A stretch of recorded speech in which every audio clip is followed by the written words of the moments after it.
ஒரு சவாலை எதிர்க்கும் போது உங்களுக்கு நீங்க படிச்சதுதான் ஞாபகம் வருதுன்னா தோத்துருவீங்க. லைஃப்ல ஒரு பேட்டில் வருது, குடும்பத்துல ஒரு பிரச்சனை வருதுன்னா நான் யாரு அப்படின்னு நினைச்சீங்கன்னா தோத்து போயிருவீங்க. என் பேக்ரவுண்ட் என்னன்னு பாத்தீங்கன்னா தோத்து போயிருவீங்க. உங்க பேங்க் அக்கௌண்ட பாத்தீங்கன்னா தோத்து போயிருவீங்க. பேங்க் அக்கௌண்ட்லாம் பார்த்துட்டு ஒண்ணுமே செய்ய முடியாதுங்க. தேவன் உங்களை அழைத்த அழைப்புக்கும் தேவன் உங்களுக்கு வைத்திருக்கிற திட்டத்திற்கும் உங்கள் பேங்க் அக்கவுண்டிற்கும் சம்பந்தமே இருக்காது. உங்க பேங்க் அக்கவுண்ட் வச்சா வாழ போறீங்க? வாழ முடியாது. தேவன் வைத்திருக்கிற செழிப்புக்கும் ஐஸ்வர்யத்திற்கும் தேவன் உங்களுக்கு அருள போகிற ஆசீர்வாதங்கள் அனைத்திற்கும் உங்க பேங்க் அக்கவுண்டிற்கும் சம்பந்தமே கிடையாது. ஏன் தெரியுமா? உங்கள் அடையாளம் கிறிஸ்துவிலே இருக்கிறது. அதுதான் உங்க அடையாளம்.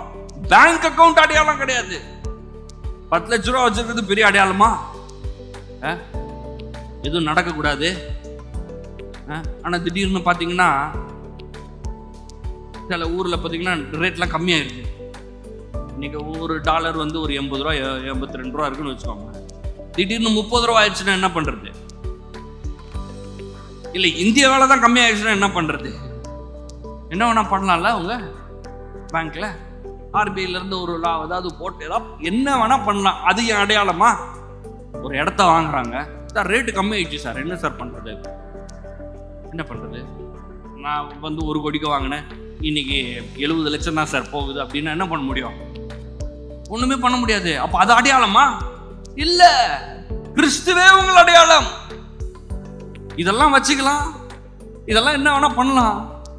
ஆனா அதை வைத்து என் வாழ்க்கையில் எல்லாவற்றையும் நிர்ணயிக்க முடியாது. என் வாழ்க்கையின் சூழ்நிலைகளை பார்க்க கூடாது. இயேசுவின் மூலமாக ஆவிக்குரிய உலகத்திலே உங்களுக்கு என்ன நடந்ததோ அதுதான் உங்களுடைய நிஜ அடையாளம். கல்வாரி சிலுவையிலே இயேசுவோடு கூட நான் அடிக்கப்பட்டேன், இனி நான் அல்ல, அவரோடு நான் பிழைத்திருக்கிறேன், என்னில் இயேசுவே வாழ்கிறார். உங்களுக்குள்ள யார் வாழ்க்கை செய்கிறா? உங்களுக்குள்ள யார் வாழ்க்கையை நடத்திட்டு இருக்கிறா? இயேசு வாழ்றாரு. உங்களுக்குள்ள யார் இருக்கா? கிறிஸ்து உங்களோட இருக்கிறா.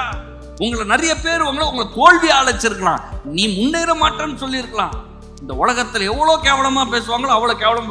உனக்கு படிப்பறிவே கிடையாது, நீ என்ன வேலையை உருப்படியா செஞ்சிருக்க, எதையாவது உனக்கு கரெக்டா செய்ய தெரியுதா, ஒரு வேலைக்கு நீ உருப்படியா போனியா, என்னெல்லாமோ சொல்லுவாங்க.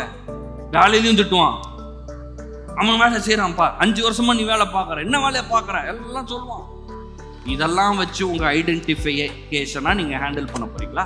அதை நீங்க கேரி பண்ண போறீங்களா? யோசிக்க போறீங்களா? இல்ல. ஃபர்ஸ்ட் பிரதாரமான ஒரு ஐடி, ஒரு அடையாளம், ஒரு அதிகாரப்பூர்வமான அடையாளம், சட்டப்பூர்வமான ஒரு அடையாளம். அதை நான் சொல்றேன், கேட்டுக்கோங்க. நீங்கள் கிறிஸ்துவிற்குள்ளாக இருக்கிறீர்கள், கிறிஸ்து உங்களுக்குள் வாசம் செய்கிறார். அதுதான் பெரிய அடையாளம்.